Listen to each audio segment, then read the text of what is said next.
agree with you. Yeah, so it's just about like the pokey safe laning phase that you scale up into a good split pusher and also has the ability to team fight, and it's really weird. Fiora and R are kind of those two champions that have really good...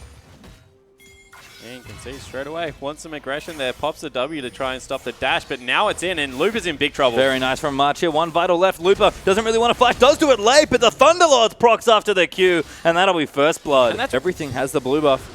Knows those cooldowns are nice and low. As now top lane, MLXG is going to join in, but it's the wrong 1v2. HYG's top lane are going to try and get out of this one. Does pop the grand challenge onto Lupa. Might need it for the vital proc and a bit more speed. Mata coming in as well as with a great pillar and a roam, and they combo it in. Lupa gets the charge in there. Ulti up from MLXG, and S17 needs to get out. Lupa can't check the bush in time. Oh, barely misses the kill. S17 able to get out into a pink ward that he'd placed. But looking good. You can see actually working the bottom turret pretty hard. The May found a catch here though. Elise caught in the jungle. Actually, Chain kept tethering. March, I think, got knocked back there. He still CC'd up, but the Wild Growth will come in to save him. Martin now in as Lupa's deep into enemy territory. Grand challenge, you should be MLXG. First kill there onto March. Now they're going to chase in towards Gosu in the mid lane. XQ, though, will come in to fend it off. Lupa taking a little bit too much damage. MLXG has to go in. Shu headbutts Lupa to safety, and now he's going to go down as Whoosh picks up the reset going in for the next kill. S17 does answer back with a double as he takes out Poppy and Graves. Bit messy, 2 for 2. Yeah, that's good for S17 and Hyper Youth Gaming, however, because getting some gold onto the Fiora. It looks like HYG are going to pull it in,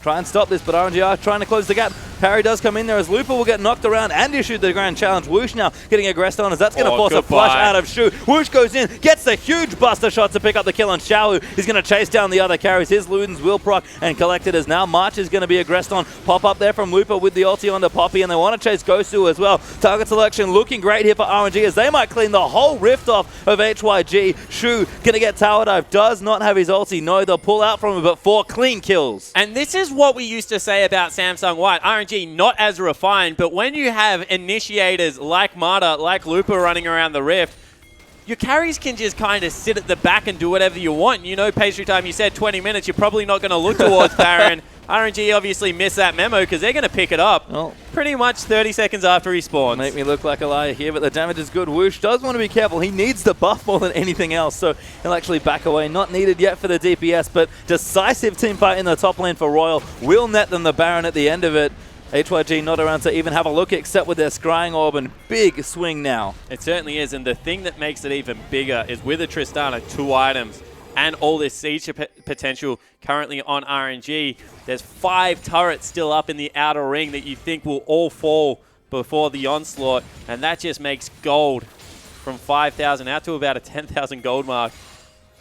Honestly, Hyper Youth Gaming can't let it happen and need to try and steal a teamfight win somehow here, because this death ball is just going to group up and Whoosh is going to start chipping out turrets. Well, could be tricky here as Whoosh now going to start his crusade in the bottom lane. 17 will back off as we'll see where Royal do want to go. Seems like this outer turret's a good spot to start, like you mentioned, so I'll see if they can use that demolition as Tristana and knock down as many of HYG's structures while they still have the Baron buff. This is potential to really swing that gold lead up to the 8 to 10k mark. And Royal, what's their average game time again? They're just making it look so easy. Yeah, it certainly is around 34 minutes, and we'll see whether this comes in on time. Looks like it might even be quicker at this stage. Get that average back down a little bit further. They've pushed the long lane to try and get as many minions towards the turret as possible. Whoosh, MLXG, if they're able to have some free time, should make short work of this. Instead, they're leaving Lupa in the top lane to create some split pushing pressure and just being nice and patient. It's actually 3-lane pressure right now. Shahu's in mid lane, basically stopping any transition. So Lupa's got a whole host of help as MLXG's even working on this turret as well. It's curious for RNG, but if it works, they'll knock these structures down even faster and quite possibly break an inhibitor as well, which is sort of what they want out of the deal.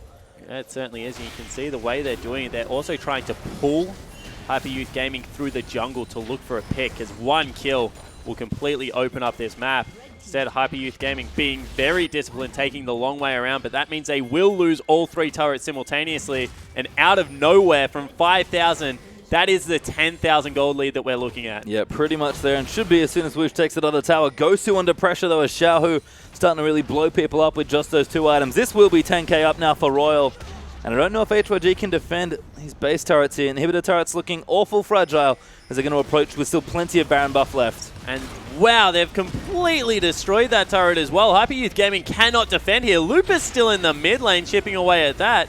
And they've broken the base at only 23 minutes in. Just such clever play here from Royal. Again, very disciplined, and this could be a team fight brewing as well. Pillar will pop up March as Whoosh doesn't have too much regard for his own life. Does force Solution back to the fountain, I believe. And they're going to move in with a little bit of Baron left to try and take this inhib. Yeah, and they move Looper over into the front line one more time. We've already mentioned how tanky this Poppy is without really any items. Trying to keep Whoosh on structures so he can chunk them out. You see how much work he does.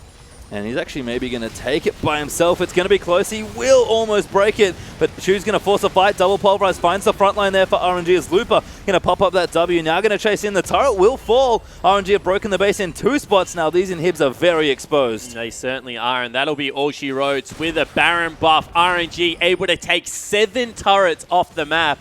Just think about that for a second. It was a relatively even game. It's now an 11,000 gold lead at only 24 minutes. They're going to swing down, take a dragon for themselves, or maybe even a team fight.